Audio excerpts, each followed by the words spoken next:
Muy buenas noches, señoras y señores. Bienvenidos a otra edición del Péndulo por Unicanal. Hoy les proponemos dos temas.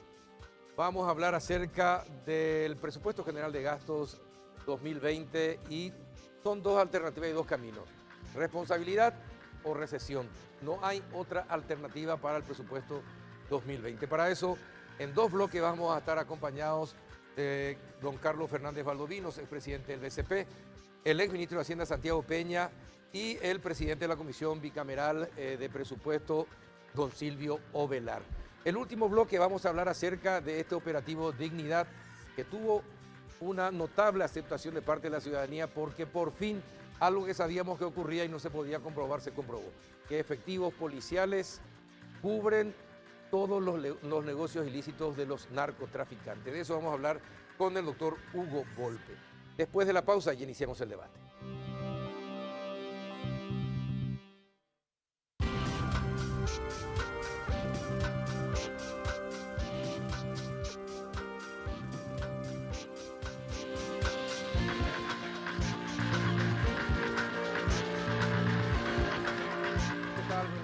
Silvio Ovelar, ¿cómo anda? Presencia de tan calificados exponentes. Don Carlos Fernández Valdovino, buenas noches, ¿cómo anda? ¿Qué tal, Carlos, Santiago, senador y a toda la teleaudiencia? Buenas noches. Don Santiago Peña, ¿qué tal? Buenas noches. Muy bien, Carlos. Realmente un placer estar nuevamente en tu programa con la audiencia y compartir sobre un tema tan importante con una persona que va a tener un rol protagónico en la discusión del presupuesto con el senador Silvio Ovelar, con quien tuve la oportunidad de trabajar en varias oportunidades. Sí, es cierto. Y después, ¿qué quedó después de la reunión que convocó el senador el lunes? ¿Qué sintieron, qué palparon ustedes del presupuesto y lo que podría hacer el Congreso? Yo creo que fue muy importante esa reunión, valoramos mucho porque acá el país lo construimos entre todos. Sí. Estemos en el sector público, estemos en el sector privado, creo que cada uno puede aportar lo suyo. Y fue un momento creo que importante un poco para concientizar a la gente de la que es la situación económica. Fue muy buena idea, senador, el hecho de que se haya hecho antes. Al inicio. Sí, al inicio de la discusión, no al final simplemente con los plagueos, sino simplemente ya hacer un diagnóstico de tal manera que el tratamiento, o sea, el presupuesto general de gasto de la nación, se desarrolle con pleno conocimiento de lo que es la verdadera situación económica, no solamente del país, sino también de la región y del mundo. Ahora, se dice que el presupuesto es la ley más importante del país. Ahora, pero también el presupuesto demuestra qué es lo que quiere el Ejecutivo, hacia dónde quiere conducir al país económicamente hablando el Ejecutivo. Ustedes que son entendidos en materia de presupuesto, teniendo en cuenta lo que se presentó, ¿hacia dónde quiere ir el Ejecutivo? ¿Qué es lo que propone y cuáles áreas, de acuerdo al criterio de ustedes, deberían ser mejor, más atendidas? ¿Dónde se debería priorizar? Es decir, si ustedes tuvieran que calificar al presupuesto presentado por el Ejecutivo al Congreso, ¿qué país se vislumbra con ese presupuesto? Ya, Carlos, a mí primero me ha tocado en prácticamente 5 años en varias posiciones, no solamente como ministro de Hacienda, anteriormente como director del Banco Central, ir a discutir al Parlamento sobre el presupuesto. Entonces, primero quiero reforzar lo que dice Carlos. Creo que lo que pasó el lunes es algo inédito, por lo menos yo no tengo memoria de que haya habido algo así. Y ojalá esto, indistintamente quién sea presidente de la bicameral, sea ya un estándar a partir de ahora, que haya un espacio de debate antes de analizar todas las necesidades que son totalmente amplias y muy justificadas, cuál es la condición económica que tenemos, ¿verdad? Y eso me lleva a tu pregunta. Yo creo que nosotros tenemos que mirar el contexto histórico del Paraguay. O sea, el Paraguay no empezó hoy y no va a terminar dentro de un año. Paraguay tiene que mirar de dónde viene, dónde estamos y hacia dónde queremos ir. Y en esa visión del presupuesto tenemos que entender que no hay mucho margen. O sea, nosotros no podemos redefinir el rol del Estado en un presupuesto de un año. ¿Por qué? Porque tenemos realmente necesidades ilimitadas y recursos muy limitados. Y el presupuesto ha representado aumentos que le han dado mucha rigidez a lo largo de los últimos años. Entonces podemos tener un gobierno que tiene muy buenas ideas, pero en el presupuesto no se va a poder plasmar de una manera muy dramática. Pero sí se pueden hacer pequeños cambios. Yo insisto en algo que para mí es muy importante. El gran desafío que tiene hoy todo gobierno es cómo poder motivar al sector privado. El sector público es fundamental, genera las bases, las condiciones. El Ministerio de Obras Públicas tiene una gran responsabilidad de ser un dinamizador de la obra pública. Pero en el mejor de los casos puede invertir 700 millones de dólares. El sector privado invierte 6.000 millones de dólares al año. Entonces, la discusión del presupuesto es demasiado importante, no en la cantidad de recursos que le va a poder asignar a salud, educación, seguridad, que son fundamentales y hay demandas ciudadanas que justifican esos mayores recursos, sino generar la confianza a un sector privado que hoy está preocupado porque Paraguay está viviendo una situación económica que no la veíamos desde hace al menos 20 años. Pero yo soy optimista y lo dije públicamente, a mí me tocó trabajar con el senador Ovelar también, siendo el presidente de la bicameral, sacamos, en mi opinión, el mejor presupuesto en la historia del Paraguay. Fue tan bueno que lo usamos 2 años. Y él lo hizo desde un punto de no ser un senador oficialista. Es más, fue autodefinido como anticartista de primera hora. Y sin embargo pudimos trabajar de manera coordinada. Así que yo creo que el gobierno, si tenía una persona que podía llevar adelante este trabajo, creo que el senador Ovelar, y yo lo he dicho públicamente, tengo muchas esperanzas de que el presupuesto realmente sea un presupuesto prudente. No hay espacio para hacer grandes cambios, esa es la realidad, Carlos. Bueno, pero está bien, un presupuesto prudente ya es después de la intervención del Congreso.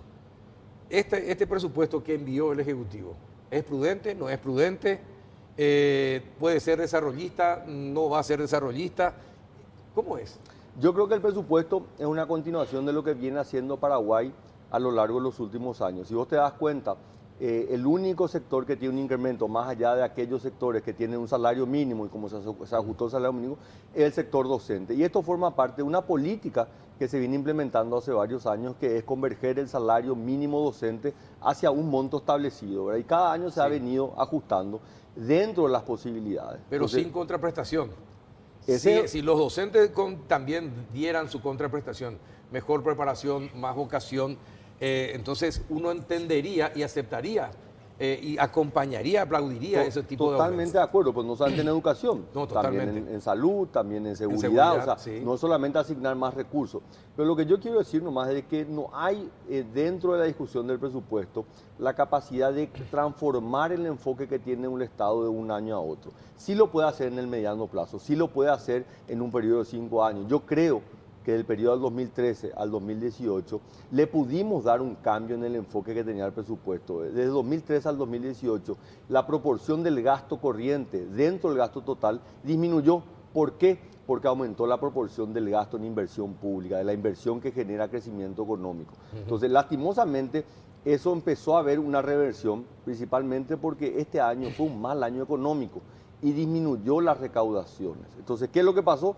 Teníamos menos recursos para aquello que genera impacto económico. Y eso es lo que tenemos que contener en la discusión de este año, esperando que el próximo año, el 2020, tengamos un sector privado más entusiasmado que permita que el crecimiento económico se dé de una manera amplia y no solamente una recuperación del sector agrícola. Vamos a darle también participación al senador Sí. Ovelar. No, pero es importante el comentario hecho por el exministro Santiago Peña. Y voy a ser imprudente y voy a comentar algo. Santi asumía el ministerio. Y le dije, yo te veo con un perfil diferente. Vos sos un ministro de Hacienda diferente. Por primera vez tenemos un comunicador con un perfil diferente. Te propongo lo siguiente. Esto es dulce entre los dos. No, ¿verdad? no, no, Un no, dulce no, de no, este lado, no, el otro no, dulce no, no, correspondiente. no, para así. nada. No, no, Sí, sí. la relación siempre fue muy buena. Es así que no se preocupe, Bueno, ya nosotros vamos entonces a yo le entender, dije acá, le dije a Santi, mira, vamos a hacer, le hago una pregunta. ¿Quién fue el mejor defensor en los últimos tiempos del fútbol paraguayo? Nosotros somos olimpistas. Carlos Gamarra, le dije.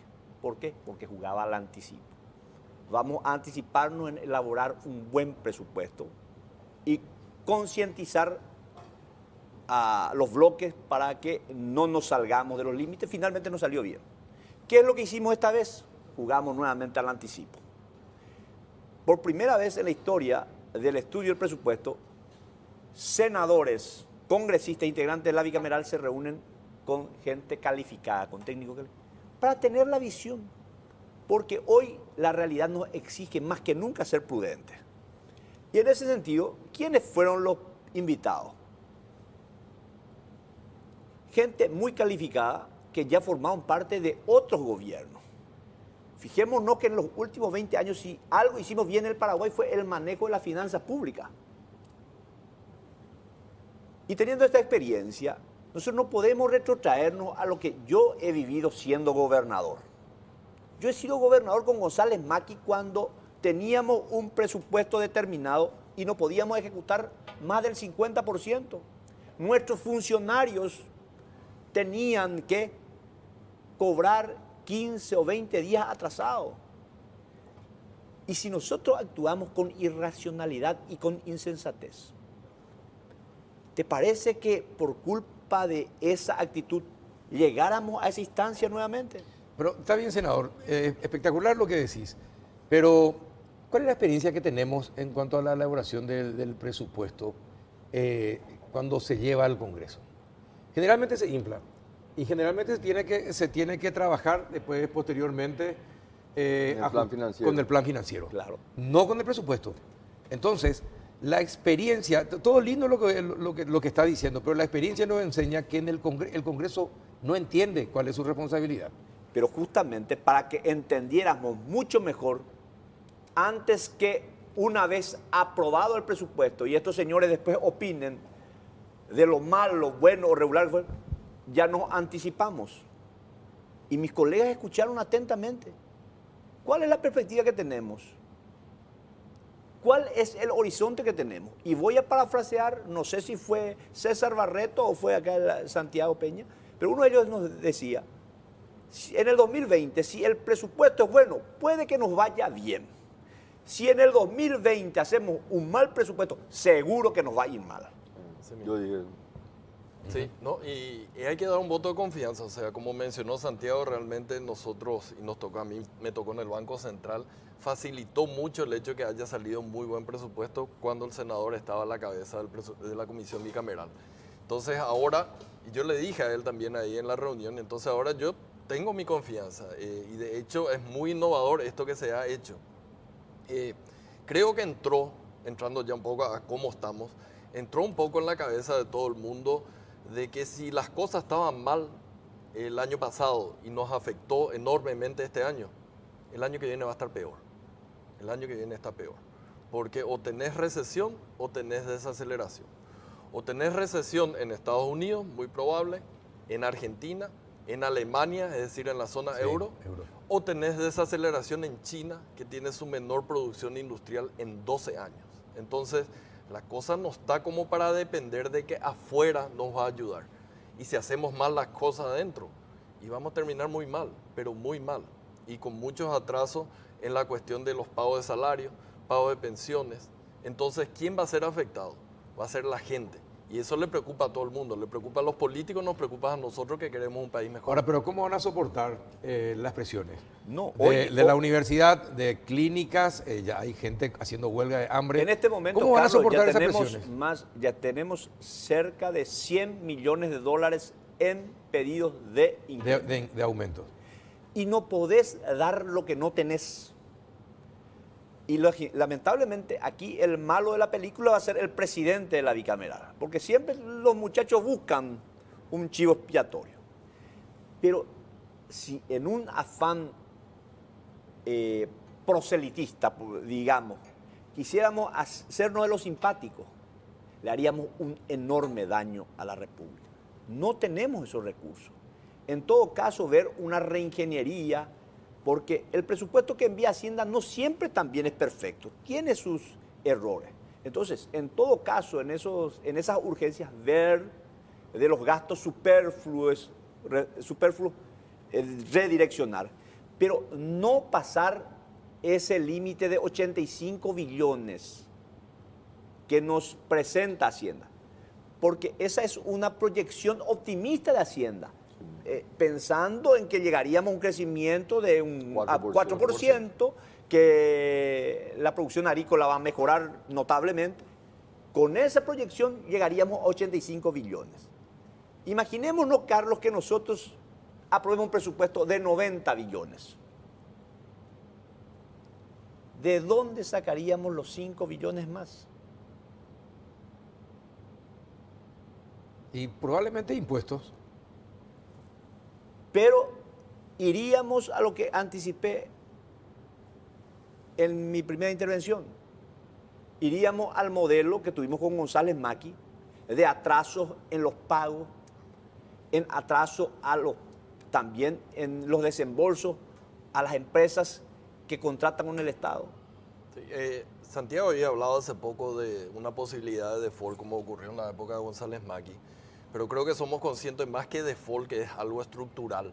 Acá lo que hay es un problema de liquidez, o sea, no le va a llegar el flujo de caja como para hacer frente a los gastos corrientes o los gastos obligados cada mes, que es salarios, compra de bienes y servicios y también la parte de las pensiones. Entonces, hay que diferenciar muy bien, o sea, probablemente se va a tener, pero van a tener que recibir con atraso de 10 días, con atraso de 45 días. Sí. Entonces, ahí está el problema. No va a ser un problema, digamos, de que vamos a ir a la bancarrota, sino de que simplemente no vamos a tener la liquidez suficiente como para hacer frente a los compromisos. Perfecto, yo entiendo, pero el Ejecutivo envía el presupuesto. El ministro de Hacienda dijo, ojalá que esto a libro cerrado se apruebe, ¿verdad? Y ya salieron los diferentes sectores de todos los partidos, pero ¿cómo va a pedir esas cosas? Genial. Se va el presupuesto. El segundo día se va el ministro de Interior. El primer día. El primer Día. Se va el ministro del Interior Ya pide incremento. y ya pide incremento. Y con justa, lo peor de todo es que pide con justa razón.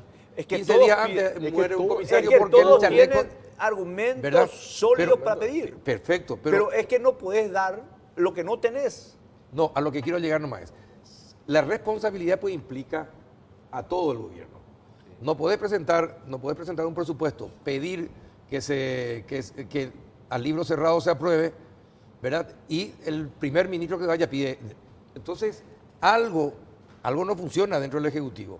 Si se está enviando un presupuesto, se advierte, ustedes advierten. Al otro día, como si nunca hubiese existido esa reunión, el ministro del Interior Hubo pide una más cumbre de poderes. El tema principal de esa cumbre fue el tratamiento del presupuesto. Sí, y al otro día el presidente de la Corte, ¿qué hizo el ministro de la Corte? Presenta Pero- un pedido de aumento. Carlos, este es un tema, yo creo que Es este es recurrente. yo creo que este es el tema central de discusión y probablemente esto tiene un alto contenido político y viene de la misma discusión de la Constitución del 92 y las potestades que le dio la Constitución al Congreso, Parlamento, sí. no solamente para aprobar o rechazar, sino para modificar Sí. no solamente el gasto, sino también el ingreso. Si nosotros miramos la legislación comparada, este no es el caso en la mayoría de los países. ¿Por qué? Exacto. Y esta es una interpretación de alguien que lo mira, no soy ni cientista político ni un experto en esto. Lo que veo es que el Parlamento es una instancia política. Por definición, el parlamentario se debe al electorado que le vota y los diferentes grupos de presión. Entonces, el tener que discutir año a año el presupuesto y tener tanta discrecionalidad le expone al legislador a este tipo de presiones. Y tener la posibilidad de modificar el presupuesto. No solamente modificar el presupuesto, ampliarlo, modificar entonces- las fuentes de ingresos sin determinar cuáles son esas fuentes de Exactamente, ingresos. sí. Entonces, yo creo que esto en materia debería ser de una discusión muy profunda en el ámbito político, a ver si el legislador debería tener Constitución hay que tanta cambiar. discrecionalidad o una discrecionalidad más acotada. Ay, Sí. Cuando yo lo mencioné esto siendo ministro, obviamente había mucha gente que cuestionaba, decía, "¿Pero ¿cómo le van a restar discrecionalidad o Atribuciones. poderes o Sí, atribuciones?" atribuciones. Pero realmente es un problema porque si lo que vemos en las economías, tanto en la Argentina, en el Brasil u otras, es que la semilla de la destrucción de las economías ha sido el desbalance fiscal. Es la madre de todas las batallas que tiene una nación. El orden fiscal es lo que permite que una economía pueda tener una expectativa de crecimiento y construir sobre ello políticas públicas que fomenten el desarrollo con equidad social. Y si algo hicimos bien en el Paraguay en los últimos 20 años, fue justamente mantener ese equilibrio fiscal.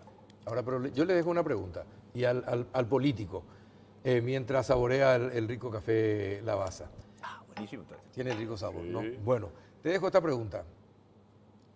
Ellos son técnicos. Sí. Ella es técnico y político, ¿verdad? Él sigue siendo El técnico. tecnopolítico. Sí, el tecnopolítico él es. ¿Qué van a hacer los políticos? En Estados Unidos aprueba o rechaza nomás, pero no modifica el presupuesto. Es el Ejecutivo el que tiene que modificar porque es el administrador del Estado, ¿verdad? Los políticos de cualquier partido estarían en condiciones de aceptar una modificación o por lo menos entenderían esta cuestión, no inflarían el presupuesto. Después de la pausa usted me contesta y después de seguir saboreando Café Lavazza.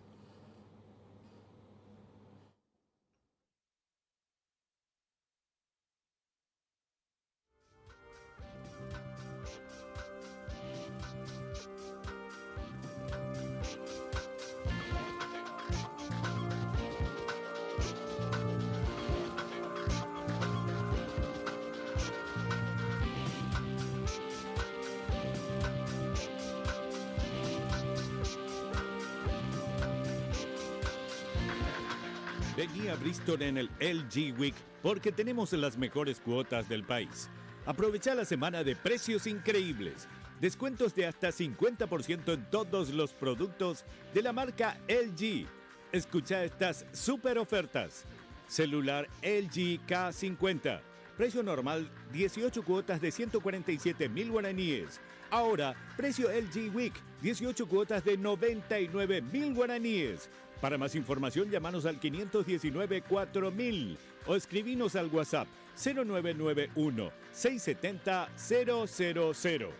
Bristol, la mejor casa de electrodomésticos del país.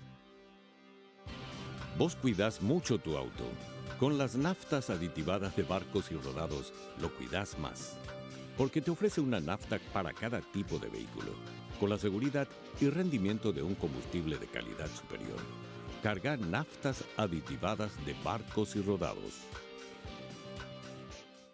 Somos porque siempre estamos. Para que puedas aprovechar tus oportunidades, para que tu crecimiento sea posible y para que tus sueños dejen de serlo. Sabemos que lo que somos no se compra, se construye todos los días.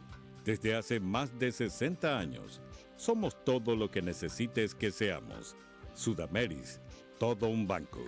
Comunícate al 416-6000 o conoce más en sudameris.com.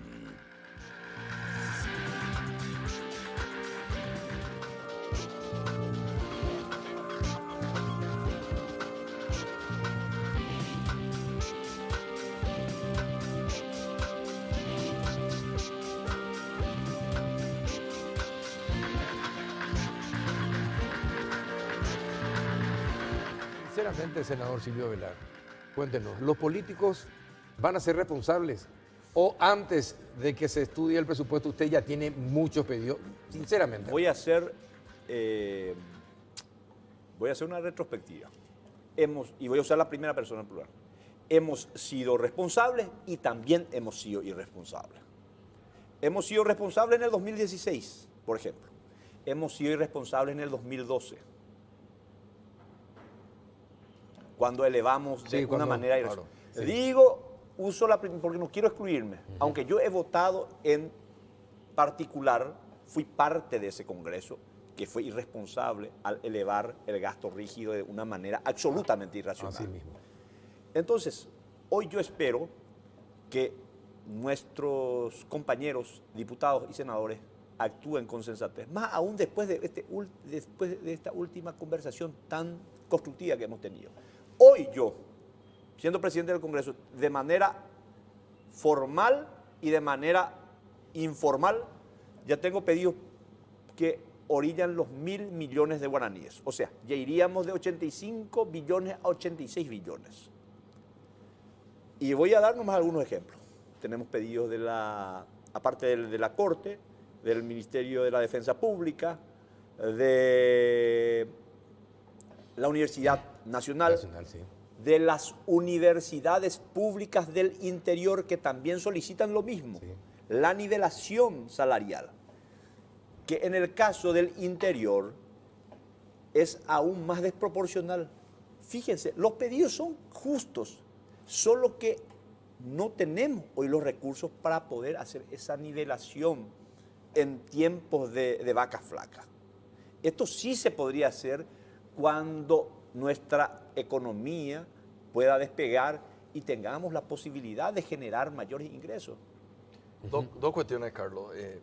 Mencionó el año 2012. Ahí, si bien yo no estoy de acuerdo en ser indisciplinado la parte fiscal en ninguna ocasión, en el 2012 no podíamos dar el lujo porque teníamos 8 años consecutivos de superávit. Entonces, sí, podemos pegarnos una fiesta y tener un dolor de cabeza al día siguiente.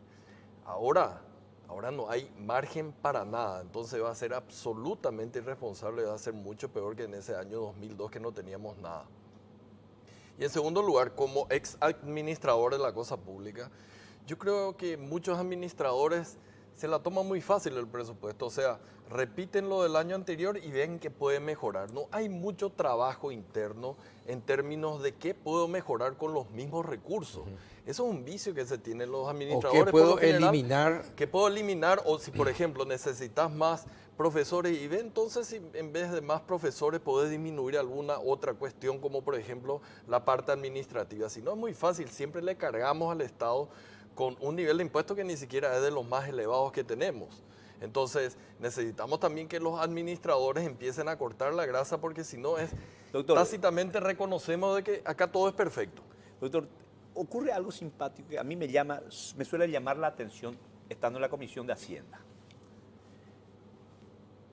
En la última etapa del año, generalmente uno percibe la creatividad y el ingenio de los administradores. ¿En qué sentido? Para gastar lo que les sobra al No. presupuesto. Para reprogramar. Y en la reprogramación vos ves perfectamente que actúan como cirujanos plásticos. Te quitan la grasa para llevar a otros proyectos que son importantes para determinadas instituciones. Había gasto superfluo, pero eso se presenta ya en el segundo semestre. En la última etapa. Pero no al inicio, en la presentación del presupuesto. Sí.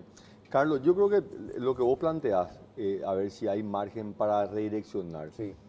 La pregunta es hacia dónde vamos a redireccionar, Claro. ¿verdad? Y yo creo que esa es la sensación que todos tenemos hoy, ¿verdad? ¿Hacia dónde vamos? ¿Cuál va a ser nuestro modelo los próximos 4 años, ¿verdad? Lo que le queda a esta administración. A nosotros nos tocó trabajar sobre un Plan Nacional de Desarrollo, Paraguay 2030, tenía 3 ejes, ¿verdad? Reducción de la pobreza, crecimiento económico inclusivo, inserción de Paraguay en el mundo. El presupuesto estaba construido sobre esa base. Cada administrador tenía que identificar su institución dentro de ese plan y asignar Ese plan recursos en base. continúa vigente, ¿no? Bueno, es de cumplimiento obligatorio Claro. para el sector público, pero la verdad es que no ha tenido la continuidad que se había comprometido en su momento el presidente Mario Abdo Benítez, porque se reunió con el NEM, firmó un compromiso, pero no ha tenido la continuidad. Entonces, él tiene obviamente la discrecionalidad de poder decir, no, a mí no me gusta ese plan, voy a construir otro plan que es lo que va a guiar de alguna manera lo que yo quiero hacer en los próximos años, ¿verdad? Yo creo que ese es el gran desafío para el Paraguay, para el Poder Ejecutivo, cómo poder construir ese imaginario colectivo que nos va a permitir avanzar hacia adelante. Y podemos ir avanzando de a poco, no se puede hacer todo en un año, pero sí se puede hacer en Claro, 5 pero años. se volvemos puede a la hacer pregunta mucho. inicial. Entonces, el presupuesto que se presentó. Hoy estamos en una situación de crisis. Sí. Esa es la realidad. Hay diferentes factores que nos llevan a esta situación de crisis, entonces no tenemos mucho para pensar y redireccionar, tenemos que tratar de pasar esta crisis. Y creo que ahí es fundamental la discusión del presupuesto, Carlos. para que por lo menos no se descomponga todavía más la situación económica. Carlos. Senador. Vos sabés que uno con el tiempo valora a la gente. Yo al principio tenía mis prejuicios sobre don Blas N. Riquelme, a quien terminé admirándolo finalmente.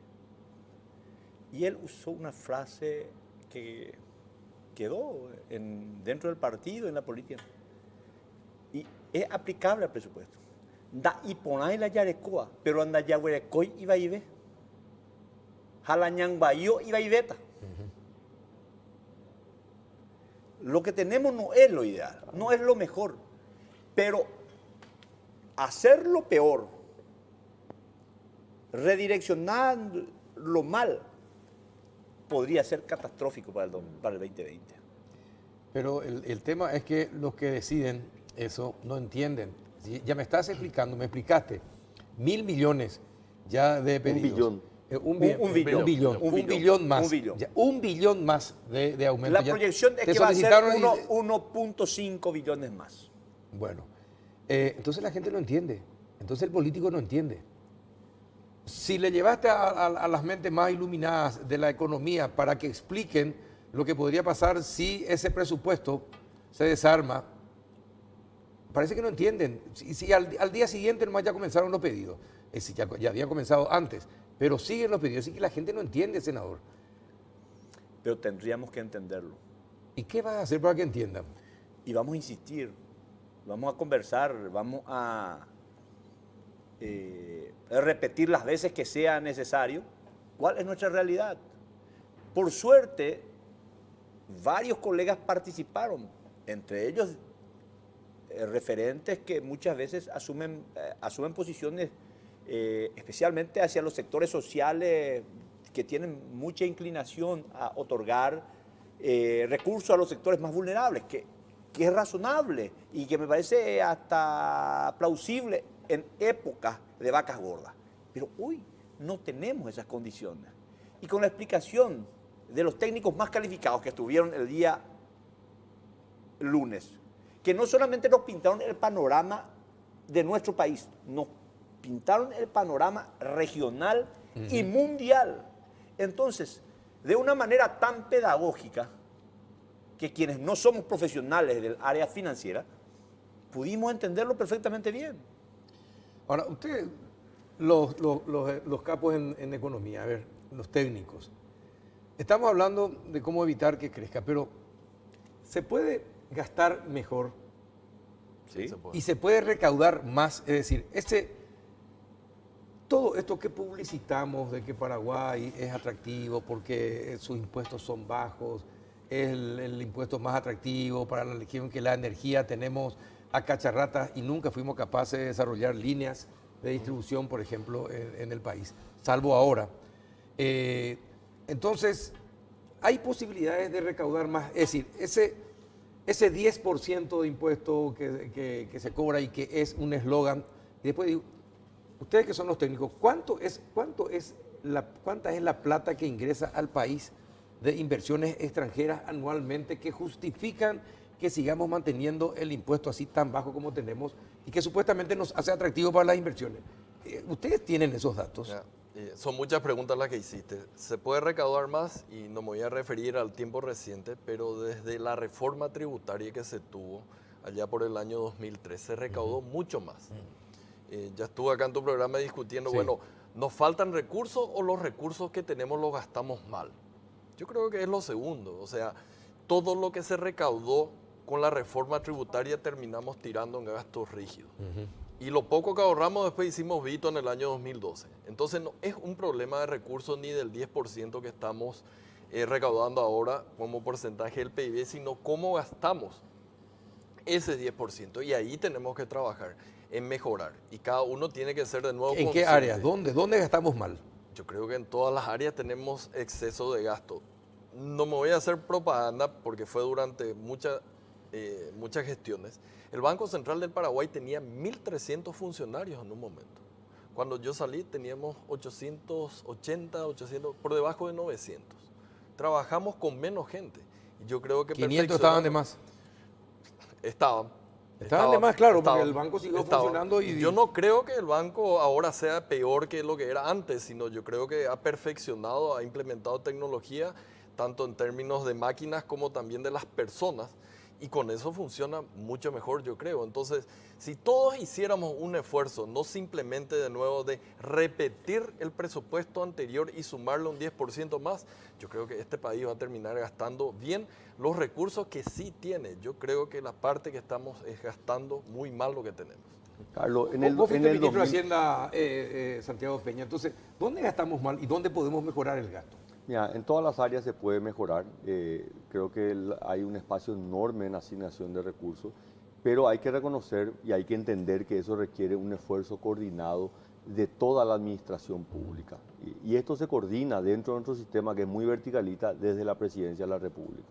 Si nosotros pudimos duplicar, multiplicamos por 2 la recaudación tributaria en 5 años sin aumentar impuestos, fue porque hubo un esfuerzo coordinado de diferentes agencias dentro del gobierno. Había un respaldo político muy fuerte desde la Presidencia de la República. Si pudimos en el año 2016, por primera vez en la historia del Paraguay, gastar menos en salario que un año anterior, fue porque hicimos un esfuerzo enorme y no echamos a nadie a la calle, simplemente empezamos a que inventaban la controlar. matriz salarial y ahí... Y fue una gran herramienta, lo discutimos en la reunión del lunes, porque gracias a esa matriz salarial pudimos ponerle un techo al crecimiento que tenían los salarios. Pero ¿en qué momento surge la matriz salarial? ¿Durante qué gobierno? De Fernando Lugo. De Fernando Lugo. Esto se inicia ya en el Sí. el gobierno de Fernando Lugo. Pero bueno, pero yo lo que digo es Pero que por también- supuesto que se puede, Carlos, pero requiere de un esfuerzo y de tomar muchas medidas que son muchas veces impopulares. Entonces no le tengamos miedo a tomar medidas impopulares si son las medidas correctas, si son las medidas que va a generar beneficios, si son las medidas que nos va a permitir que en 5 años tengamos mejores condiciones económicas para la población. Yo creo que este es un país que tiene una tremenda oportunidad y creo, Carlos, pero eso no le puede decir a él. Eso Carlos, hay que decirle al Ejecutivo. Carlos, yo creo que esta situación, que es una situación de crisis, así como vivimos una crisis en el 2002, también es una tremenda oportunidad de generar reformas, porque este modelo económico del Paraguay fue parcialmente exitoso. ¿Por qué? Y porque no terminamos de hacer las reformas que tenemos que hacer. Todavía tenemos que hacer reformas del servicio civil. ¿Cómo nos aseguramos que los mejores docentes tengan los mejores salarios? ¿Cómo nos aseguramos que los mejores médicos, los que más trabajan y los que más se preparan, tengan los mejores salarios? Todavía tenemos un sistema que le beneficia a todos por igual y no a aquel que más se perfecciona. Pero tenemos que reconocer, es impopular. Sí, es impopular. La meritocracia no siempre cae bien. Es impopular para el legislador que tiene que renovar cada 5 años el voto y le tiene que pedir a esa persona que muchas veces le tiene que cortar el salario. Sí, por eso le estaba diciendo, por suerte no voy a estar en año electoral, porque la impopularidad del presidente de la bicameral va a ser extraordinaria. Probablemente ya tengo un alto porcentaje de rechazo y voy a aumentar. Pero esas son las circunstancias en las que el hombre muchas veces está expuesto. Y yendo otra vez a la oportunidad que decía, fíjate nomás, en el 2002, después de la situación en que asume Nicanor, cuando estuvimos al borde del default, ¿qué es lo que tuvimos que hacer? Yo fui ministro de Acción Social. Nosotros tuvimos que crear el programa Tecoponá, las transferencias condicionadas. Mucha gente cree que fue producto del gobierno de Fernando Lugo. No es cierto. Nosotros tuvimos que recurrir a un programa de transferencia condicionada. Tuvimos que copiar el modelo mexicano, cuando eso se llamaba oportunidades. Yo tuve que ir a México, después tuve que ir a Brasil para ver el programa Hambre Cero de Lula. Y con el gobierno de Nicanor pusimos en marcha, porque teníamos medidas paliativas, que teníamos que ejecutar programas de este tipo. Entonces, pero terminaron gastándolo mal porque también empezaron a entrar, entran comerciantes, entran profesionales. Es decir, los controles, ahí en los controles fallamos. Las ideas son geniales, pero en los controles fallamos. Y es la forma de gastar mal, como dice acá Carlos Fernández Baldovino. Dijiste dónde gastamos mal, y te voy a decir algo que me preocupa, porque es el origen de la crisis de muchos países, especialmente ahora que la demografía no nos está ayudando. No, la parte de la previsional, la parte de la seguridad social, es el talón de Aquiles de una economía gigante como es Brasil. Brasil no lo encaró en tiempo y forma y ahora tiene los grandes problemas por culpa de la seguridad social. Acá tenemos todavía una demografía que nos va a ayudar un tiempito más, pero no tanto. Si no atacamos ahora la cuestión de las jubilaciones, primero creando la superintendencia para que se invierta lo que tienen de la mejor manera, no que venga un venezolano y lleve no sé cuántos millones de dólares, o que compren bancos que después quiebran. Y si no empezamos a ver de que hay cajas individuales que tienen enormes déficits, o algunas que son sostenibles por los próximos 10 años nomás, entonces acá estamos condenados al fracaso, si es que no encaramos eso. La reforma de la caja fiscal creo que es un compromiso ineludible, porque nosotros lo que hemos hecho, justamente con el gobierno de Nicanor como presidente y Borda como ministro, fue reformar la caja fiscal, que permitió un rediseño y tuvimos oxígeno, que hoy ese proyecto ha sido perforado por varias vías. Y el Partido Colorado no puede presentar un proyecto de ley, ya que es un compromiso ineludible. ¿Por qué el Partido Colorado no toma la bandera en ese sentido? Nosotros estamos en esa intención. Nosotros, si no hacemos reformas, como dijo el doctor Fernández, podemos tener graves problemas en cortísimo tiempo. ¿Cuáles son las cajas deficitarias y que nos llevan al despeñadero? Policía, militares, docentes. ¿Los tres? Sí, pero después hay otras cajas que si uno proyecta también te empieza a quedar. ¿Cuáles, por ejemplo, la que proyectando en 5 o 10 años podrían...? Va a quedar la caja, misma lo del IPS te va a quedar con un agujero si es que no se toca. O sea, esto está inevitablemente en la medida en que la demografía no te ayude, es decir, haya poca gente entrando para toda la cantidad de gente que está siendo jubilada. Esto es receta para el fracaso, para una crisis. Bueno, ahí van a tener que enfrentar a los populistas. Y mira, no es fácil, pero, no va a ser fácil. Pero es una reforma ineludible y muy necesaria. Se nos está acabando esto que decimos siempre, el 70% de la gente tiene menos de 35 años. Dentro de poco, el 70% de la gente va a tener más de 60 años. ¿Y qué hacemos? La expectativa de vida va creciendo. Va creciendo también. Sí, ¿qué hacemos con eso? Y es una buena pregunta. Yo no sé, ustedes... Son las reformas que tenemos encaradas. O sea, el ciclo es el presupuesto general de gasto. La tendencia es empezar a encarar toda esta reforma que no la hicimos anteriormente. No da más para crecer solo con la macro ordenada en Hacienda, Banco Central. Tenemos que ir un poco más allá. Doctor, no sé si vas a coincidir conmigo. No sé si van a coincidir conmigo. Voy a hacer un osado porque ustedes son los especialistas. Lo urgente es el presupuesto. Lo importante son las reformas. Yo concuerdo con eso, ¿verdad? Yo concuerdo con eso. A nosotros nos tocó en el periodo anterior llevar adelante una agenda de reforma muy importante, Carlos. Si nosotros miramos lo que fueron los 5 años del presidente Horacio Cartes, se cambió la ley de bancos, la Carta Orgánica del BCP, la ley del BNF, reformas fiscales, ¿verdad? La transformación del IMAGRO al IRAGRO. Luego también se hicieron cambios estructurales muy importantes en la composición del gasto público. Tenemos que seguir avanzando en eso. No tenemos margen, esa es la realidad, porque el mundo cambió en los últimos meses. El mundo no nos va a ayudar, la región está difícil, lo que pasa en Argentina, indistintamente quién sea el presidente, va a tener que enfrentar una recesión el próximo año, los riesgos que vienen de Estados Unidos. O sea, nosotros tenemos una oportunidad que si dejamos pasar, vamos a sufrir por muchísimo tiempo. ¿Ustedes dos creen que eso es posible con el actual gobierno? Y mira, Carlos... y teniendo en cuenta todas esas peleas entre los colorados, por ejemplo, ahora no se ponen de acuerdo en el presupuesto y van a tener problemas porque están enfrentados. Entre los ministros no se ponen de acuerdo. Entonces, le pregunto a ustedes dos, ¿qué tendrían que hacer? Mira, Carlos, yo voy a mirar la experiencia reciente. El año pasado fue la bancada Honor Colorado la que se pronunció en el medio de la discusión del presupuesto proponiendo la aprobación al libro cerrado. Fue la bancada Honor Colorado de ambas cámaras que apoyaron sin ningún tipo de reparo todos los proyectos de financiamiento, cerca de $1.000 millones que se presentaron en el último trimestre del año y fueron aprobados. O sea, yo creo que más allá de todo el ruido político que hay, el movimiento Honor Colorado ha sido el gran soporte que ha tenido este gobierno, ¿verdad? Obviamente la bancada oficialista es la bancada oficialista, ¿verdad? Pero yo creo que también el movimiento ha demostrado, y bueno, por supuesto que hay muchos reclamos, por supuesto que hay muchas quejas, y ya el presidente va a tener que dar las demostraciones y las señales que el movimiento que lo puso como presidente. Vamos a ver qué dice el representante de Colorado. ¿Es posible llegar a consenso entre los colorados? Porque cada día están más peleados. Sí, pero nosotros podemos tener grandes disputas en lo político. Pero con Honor Colorado vamos a tener coincidencia en el manejo financiero. Ellos tienen una lógica predecible. ¿El presidente va a apoyar? El presidente va a apoyar. ¿Quién te dijo que va a apoyar? ¿El presidente te dijo? Claro, el presidente y el expresidente Cartes, yo tengo la certeza que también va a acompañar esto. Yo tengo la suerte de conversar con ambos. Soy de Añetete, pero tengo buena relación. Yo te voy a decir algo, Carlos, que capaz que no suene muy bien, ¿verdad? Pero la imagen que damos es mucho peor de lo que realmente estamos.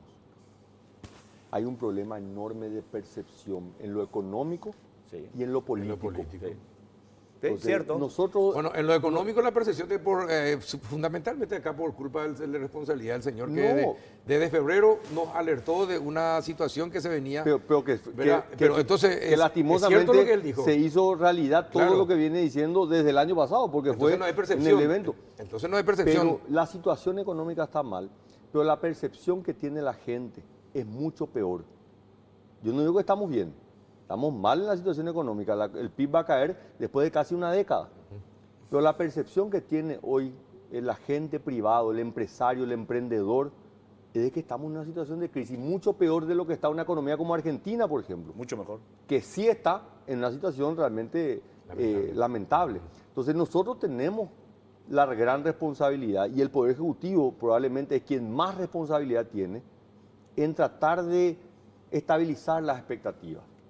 Ese es el gran desafío que tenemos nosotros como país, de la clase política, de los agentes económicos, quienes estuvimos en cargos, ¿verdad? Y en mi caso, imagínate, yo podría ser un oportunista de salir simplemente a tratar de cosechar después de haber sido candidato a presidente de la República, pero yo creo que hay una responsabilidad mayor en construir fuera del cargo. Y si lo podemos hacer en el campo económico, ¿por qué no lo podemos hacer en el campo de la educación, de la salud, de la seguridad, de infraestructura? O sea, los desafíos son del país, no son de la autoridad de turno. Pero el presidente de la República entiende perfectamente bien.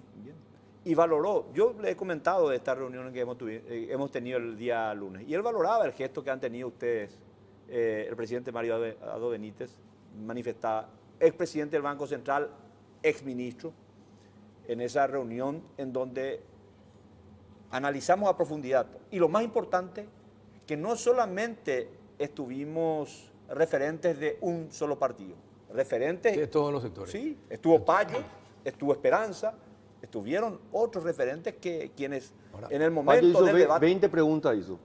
No, en realidad lo que la ciudadanía espera es que el presidente esté acorde a la circunstancia del país, del momento. ¿Verdad? Eso es lo que uno espera del presidente. Es decir, hoy el presidente tiene una gran falta de credibilidad y está en sus manos cambiar esa percepción, ya que estamos hablando de percepciones, y con acciones bien concretas, senador. Y vos que hablas con él permanentemente, decile, él tiene la posibilidad de recuperar, pero tiene que tomar acciones bien concretas. Y como ustedes mismos reconocieron acá, si van a ser impopulares, pero van a ser beneficiosos para el país, igual se tienen que tomar. Sí. ¿Verdad? Señores, ¿quiere decir algo más? No, Cortito. Esta cuestión de la confianza es muy importante Sí. y coincido contigo que las acciones que vengan desde el Ejecutivo va a ser fundamental porque se pierde muy fácil, cuesta muchísimo trabajo recuperar y hay que cuidar todos los detalles. Cualquier resbalón te destruye lo que tenés. Pero el rol de ustedes también es muy importante. Sí, por Porque- supuesto. Por eso le convoco a ustedes tres. Claro. Para que la gente entienda de cómo está el país en Porque este la momento. percepción se impuso a la realidad. Lo que es no es lo que parece es.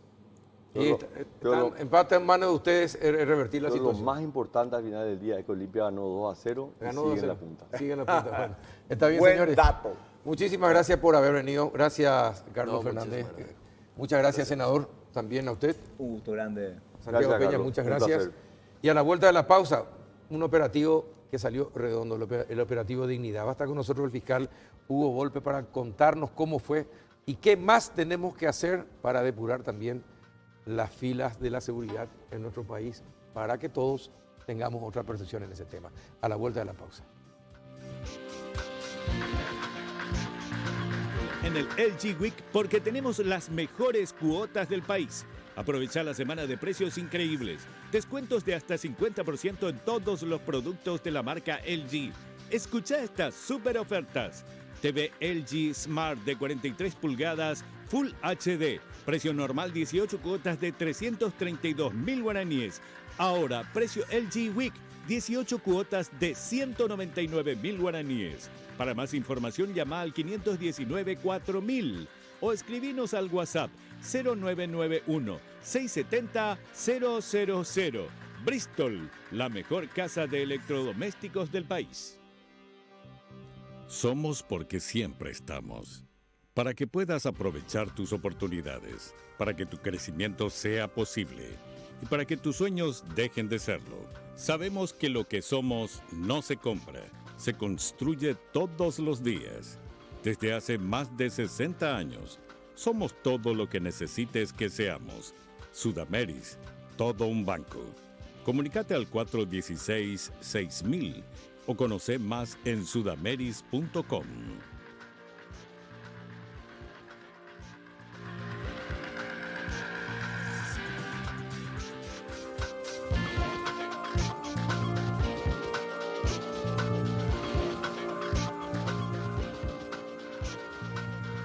Buenas noches, doctor Hugo Volpe. Gracias por venir. ¿Cómo anda?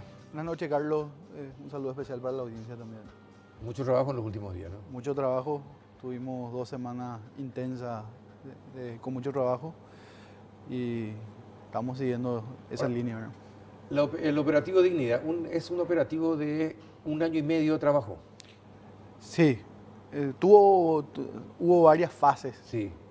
Y Pero comienza en febrero o marzo del 2018. Del 2018, el caso inicialmente se denominó dominio, donde daba cuenta de una estructura criminal dedicada al tráfico internacional de drogas de Bolivia a nuestro país y de nuestro país principalmente al Brasil, ¿verdad? Pero vía terrestre, vía Vía aérea. aérea, hasta el departamento de Concepción y de ahí sacaban vía terrestre a la ciudad de Villaú o a Pedro Juan Caballero y también hacia el A distrito través de pistas Lorita. clandestinas y compañía. La pista clandestina estaba ubicada en la zona de Puenteciño y de ahí sacaban vía terrestre hacia la ciudad de Pedro Juan Caballero o Villaú. ¿Y esa pista ya fue desactivada? Sí, fueron... Fue destruida, ¿no? Tenemos ubicadas, el día de ayer también se realizaron 2 allanamientos en la ciudad de Puenteciño, en propiedad de lo que serían los líderes de esta organización criminal, ¿verdad? En la propia estancia de los líderes. No, la pista estaba fuera de lo que sería, pero próxima a las estancias, ¿verdad? ¿Y quién? En Pero es sería una reserva. Es una reserva Es natural. una reserva natural que no, justamente para no complicarse ellos. ¿Y guardabosque no había ahí en la directamente. No, tengo entendido que no. Sin guardabosque, una Sí. reserva sin guardabosque. Sí. Y ahí fabricaron Ahí hicieron su pista de aterrizaje. una pista clandestina que era el principal centro de operaciones de esta organización. ¿Y hace cuánto ustedes estaban controlando esa pista? A la organización en sí pues, utilizan varias pistas, la mayoría de ellas clandestinas ubicadas en la zona, eran todos dentro del distrito de Puenteciño, ¿no? De Puenteciño. Sí. ¿Cuántas pistas aproximadamente? Y pudimos identificar de 2 a 3 pistas y operaban muchas veces en lugares que no teníamos conocimiento, ¿no? Pero con cocaína, básicamente Básicamente cocaína, producto de este trabajo intenso de inteligencia realizado por la Secretaría Nacional de Antidrogas, se realizaron 3 incautaciones importantes. La primera de ellas, en el mes de enero, 381 kilos de supuesta cocaína. La segunda en el mes de febrero, los 2.200 kilos. Y la tercera hace aproximadamente un mes de 388 kilos. Y derivó en una serie de allanamientos en la ciudad de Pedro Juan Caballero, la aprehensión de 5 integrantes de esta organización. También se le procesó a los líderes sobre los cuales pesa orden de captura. ¿Quiénes son los líderes? El líder principal de esta estructura es Ramón Aguayo, considerado... Paraguayo.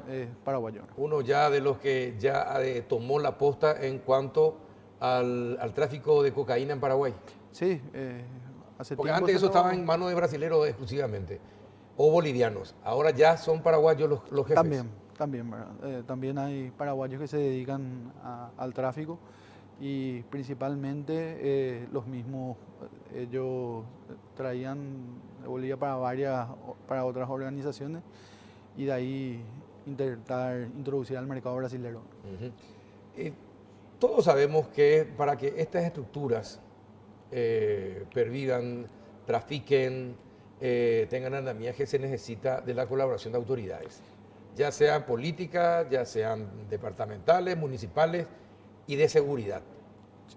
Sí, justamente en el lapso de un poco más de un año de investigación, se pudo detectar una cobertura importante que tenía de efectivos policiales que le permitía a ellos operar con tranquilidad dentro del departamento de Concepción y llegar a destino final, que muchas veces era el departamento de Amambay, ¿no?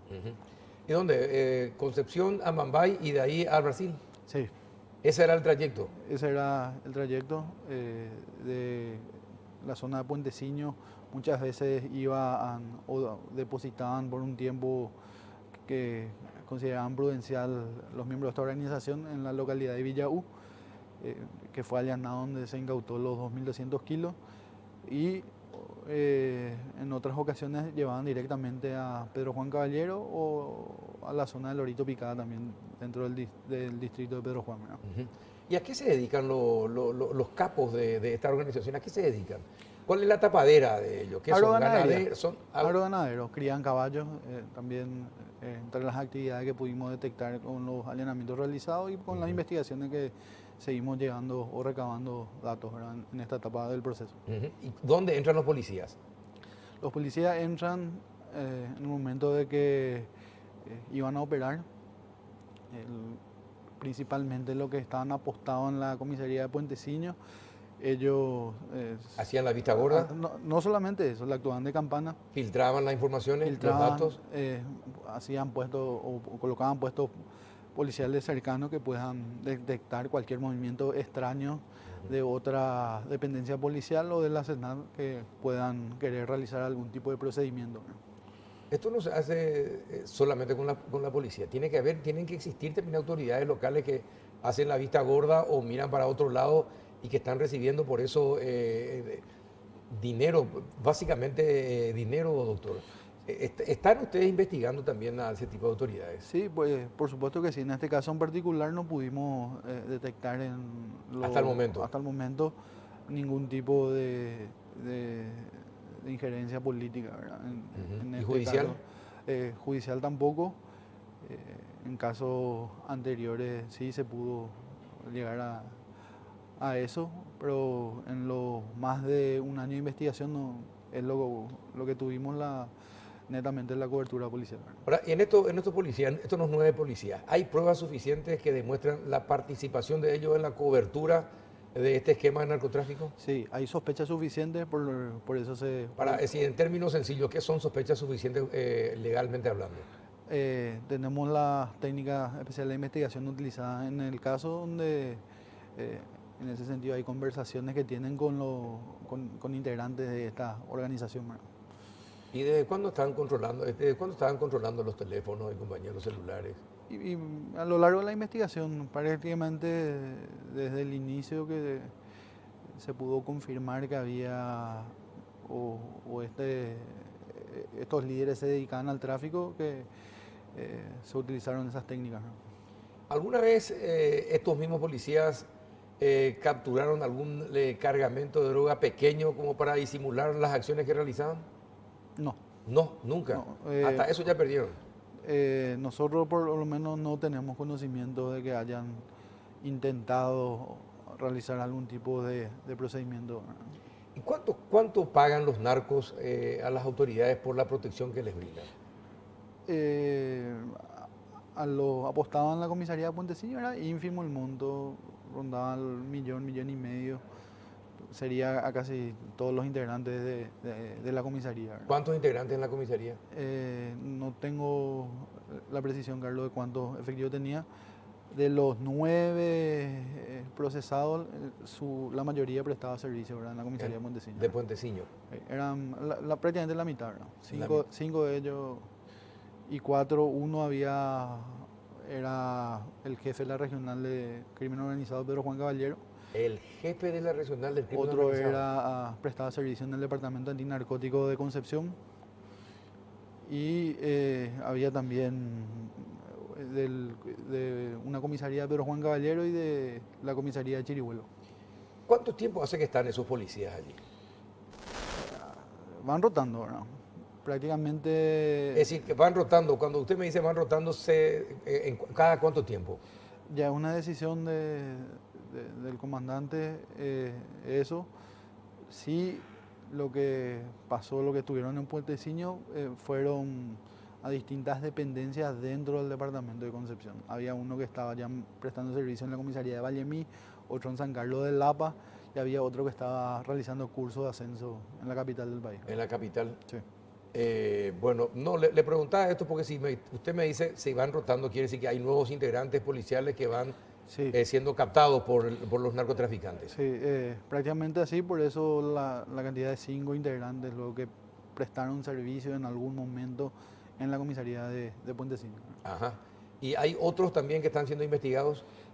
¿Los que lo fueron reemplazando?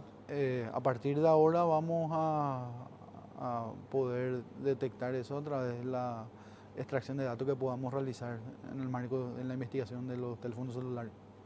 Cuando ustedes hacen estos operativos,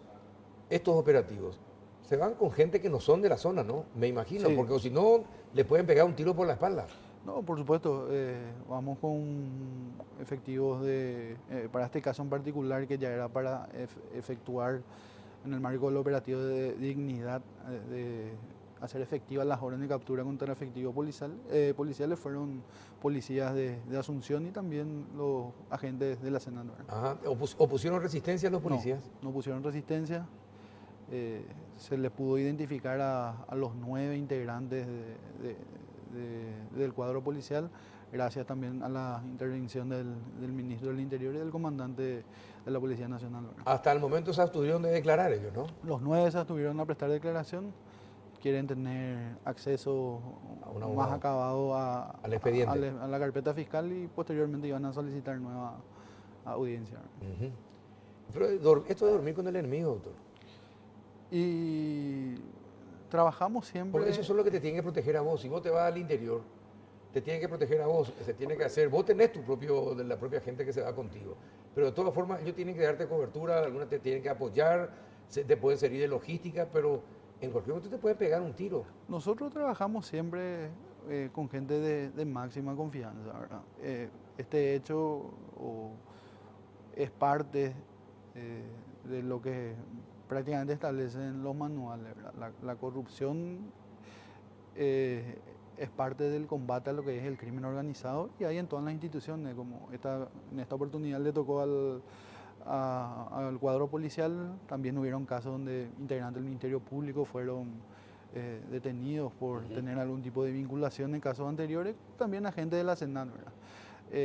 El poder adquisitivo que tienen o manejan estas organizaciones son muy fuertes y no todos tienen la suficiente templanza como para no aceptar. Claro. Y dígame, ustedes también van a investigar la acción de los jueces en el caso de que de alguno de todos estos integrantes hayan tenido algún problema judicial, hayan sido liberados, es decir, toda la investigación también podría centrarse en esos detalles. Sí, en ese caso vamos a solicitar la asistencia también o de detectar algún tipo de posible irregularidad judicial de la unidad especializada anticorrupción, ¿verdad? Que nos brinden apoyo en ese sentido, ¿verdad? Ujú.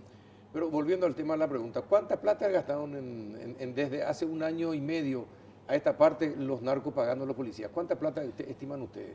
Y lo que es difícil tener un estimativo porque de repente lo que aconteció con el subcomisario Molina, que era de crimen organizado, él retuvo un cargamento y pidió una suma extremadamente superior a lo que normalmente perciben en uno de los puestos policiales, ¿verdad? Normalmente perciben, a ver, ahí ya, si ustedes tienen datos de que normalmente perciben, quiere decir que ya hubo otros casos donde ya ustedes conocen de tarifario. No, yo te hablo con relación a esto, a nuestro caso en particular que pudimos ir detectando, que era 1 millón, 1,5 millones. Hubieron casos que le solicitaba carne para festejar el cumpleaños del oficial, del suboficial en la comisaría, cerveza. Bueno, y todo esto era para hacer en el día a día la vista gorda y que los otros operen con total ¿Y el comisario normalidad. cuánto pidió? 400.000 Dólares. dólares. Y ¿Y cuánto le dieron? Supuestamente. cerraron en 200.000, La mitad. la mitad. ¿Y de qué cargamento estábamos hablando? Estamos hablando de un cargamento que no pudimos detectar el momento de la operación, por eso no hubo una intervención oficial y saltó en el marco de las técnicas que estamos utilizando ahora. ¿Alguno de estos 3 cargamentos que ustedes dicen que me señaló que decomisaron, fue producto ya de las escuchas y las investigaciones que estaban realizando? Las 3. ¿Las 3? Sí, ¿Y ellos no se dieron cuenta nunca que ustedes ya le estaban monitoreando? no se dieron cuenta. Y fue Pero esto parte... es espectacular porque generalmente se filtra la información. No, y es un trabajo que se realizó en forma fina con los agentes de la Senat y también con participación de la Policía Nacional, que pudimos efectivizar e identificar a 9 efectivos que estaban facilitando los medios para que puedan operar con tranquilidad estos criminales. Este grupo, ¿cuánto estiman ustedes que trafica cocaína de Bolivia a Concepción y de Concepción a la frontera hacia Pedro Juan? ¿Cuánto estiman ustedes al año que estarían traficando? Y De acuerdo a los datos que poseen.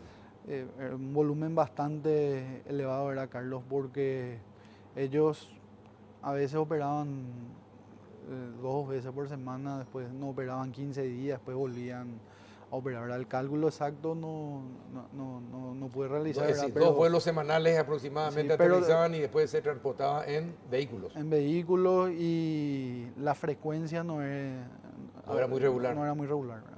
De repente operaban 2 veces por semana, después una semana descansaban, después volvían a operar 15 ¿El días. cargamento cuánto era? ¿500 kilos, 400? Y ¿Cuánto? un promedio. Un promedio por carga es 300. En la avioneta. 50, entre 350 y 400 kilos es lo normal que te transporte una de las aeronaves utilizadas para el tráfico.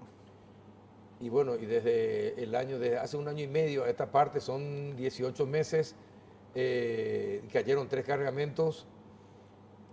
Y bueno, y si ustedes tenían, ¿hace cuánto tiempo tenían establecido en dónde aterrizaban No, eso se estableció como uno de los lugares.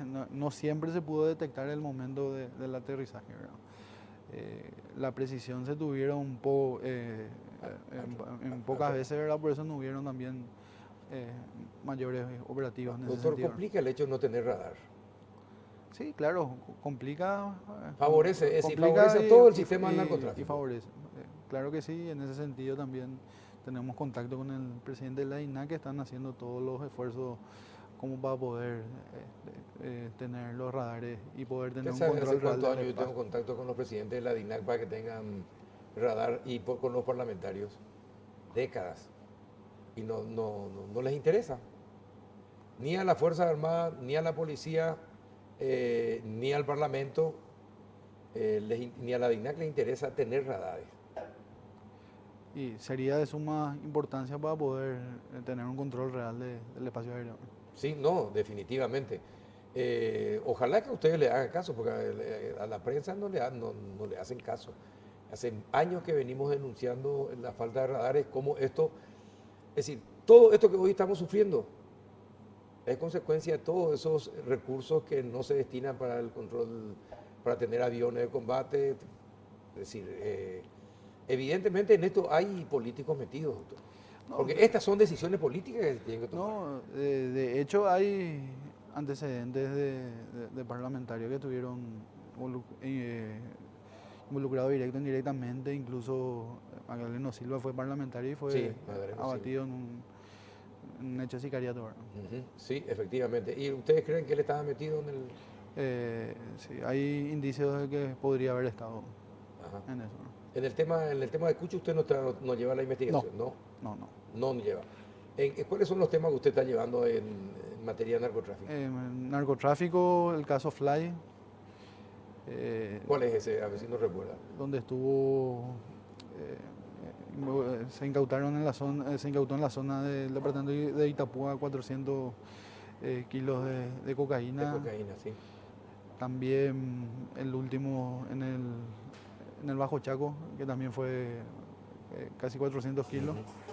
Y en estas 3 incautaciones, ¿verdad? En materia de narcotráfico. Y también tenemos investigación asignada con relación al crimen organizado, ¿verdad? Que llevamos en forma conjunta con la unidad de crimen organizado. ¿Cómo actúa el crimen organizado y el narcotráfico con ustedes, los fiscales? ¿Usted por dónde estuvo?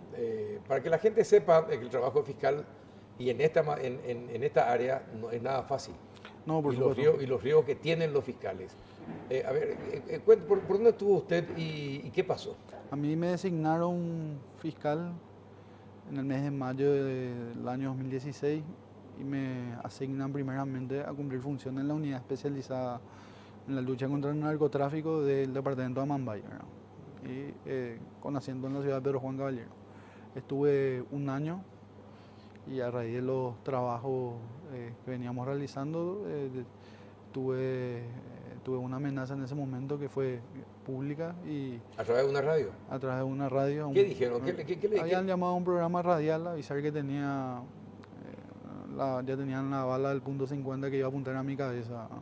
En una tranquilamente O sea, llamaron. un programa a las 3 de la tarde, muy escuchado en la ciudad de Pedro Juan Caballero, había pasado, ¿no? Ajá. ¿Y qué hizo usted?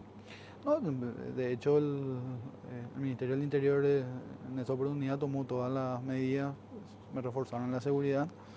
¿Y cuánto tiempo estuvo así con esa amenaza en Pedro Juan? Estuve como 2 a 3 meses y después se me trasladó a la ciudad de Asunción y pasé ¿Usted pidió a... su traslado? No, yo no solicité, también estaba la necesidad de ampliar lo que es la unidad especializada en la capital del país y se creó una unidad nueva y me pasé a cumplir funciones en acá, en la unidad 7 de la capital del país. Ahora, doctor, ¿alguna vez le ofrecieron mirar para otro lado, cambiar el curso de la investigación? ¿Alguien se acercó, le insinuó algo, le quiso ofrecer plata? Sí, me pasó. ¿Sí? Pasó en